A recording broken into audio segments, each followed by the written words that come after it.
জনগণের কাছে আমাদের থাকবে যে সারা পৃথিবীর বাংলা ভাষাভাষী মানুষের কাছে যে আপনারা আমাদের নেত্রী, আমাদের মা, মাদার অফ ডেমোক্রেসি, বাংলাদেশের প্রথম মহিলা প্রধানমন্ত্রী, ওনার জন্য দোয়া করবেন যাতে উনি সুস্থ হয়ে উনি দেশে ফিরে যান।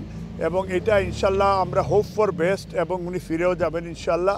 এবং প্রত্যেকটা দেশে বিদেশে সবাইকে আমরা মিলাদ মহফিল এবং দোয়া করে ম্যাডামের জন্য দোয়া করার জন্য যুক্তরাজ্য বিএনপি এবং ওয়ার্ল্ডের বিভিন্ন দেশের বিএনপি পরিবারের কাছে আমাদের আহ্বান থাকলো। আর আরেকটা বিষয়, যুক্তরাজ্যে আপনারা যারা, আমরা জানি যে আমাদের সিনিয়র নেতৃবৃন্দ বা অঙ্গ সংগঠন, সহযোগী সংগঠনের নেতৃবৃন্দ, সাংবাদিকরা সবসময় ম্যাডামের খোঁজ নিতে আপনারা হসপিটালের সামনে আসেন। একটা জিনিস মনে রাখতে হবে, আমাদের দলের পক্ষ থেকে টোটাল ভারপ্রাপ্ত চেয়ারম্যান সাহেবের পক্ষ থেকেও টোটাল নির্দেশনা আছে যে ম্যাডামের জন্য আপনারা দোয়া করার জন্য, যার তার স্ব অবস্থান থেকে দোয়া করার জন্য, কিন্তু হসপিটালের সামনে এসে দয়া করে আপনারা ভিড় জমাবেন না, কারণ ভিড় জমালে এখানে ট্রাফিকেরও সমস্যা আছে। এবং এই যে আপনার ডাক্তাররা এবং ক্লিনিকের কর্তৃপক্ষ তারা আমাদেরকে জানিয়েছেন যে যাতে এই ধরনের ভিড় না করা হয়।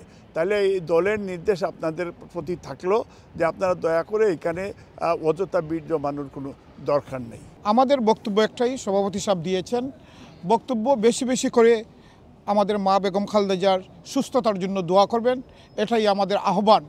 আর পাশাপাশি একইভাবে আপনারা যারা আসতেছেন সবসময় ম্যাডামের খবর নেওয়ার জন্য, খোঁজখবর নেওয়ার জন্য যেভাবে আসতেছেন এই ঠান্ডার মধ্যে, আপনাদেরকে ধন্যবাদ। কিন্তু আপনাদের প্রতি বিনয়ের সহিত অনুরোধ যাতে আপনারা এত বেশি ভিড় করবেন না, যাতে এইখানে রাস্তা অন্য লোকের যাতে কোনো ডিস্টার্ব না হয়, এটা আমাদের ভারপ্রাপ্ত চেয়ারম্যান মহোদয় বারবার বলতেছেন।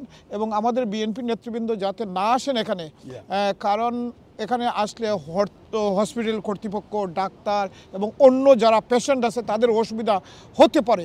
এই দৃষ্টিটা আমাদের এইদিকে আমাদের নজর রাখতে হবে। সর্বোপরি আমরা আহ্বান করতেছি মা বেগম খালেদা জিয়া, আশা করতেছি দ্রুত সময়ের মধ্যে সুস্থ হবেন ইনশাল্লাহ।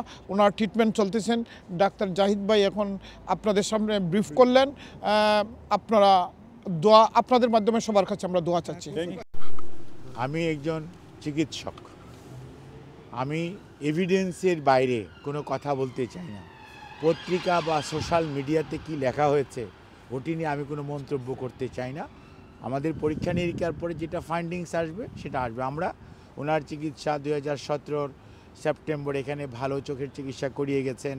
18 ফেব্রুয়ারি থেকে উনি জেলখানায় ছিলেন, হেঁটে গিয়েছেন, তারপর হুইল চেয়ার বাউন্ড হয়েছেন, কি হয়েছেন সব জিনিস আমরা বলেছি, ওনার চিকিৎসকরা বলেছেন।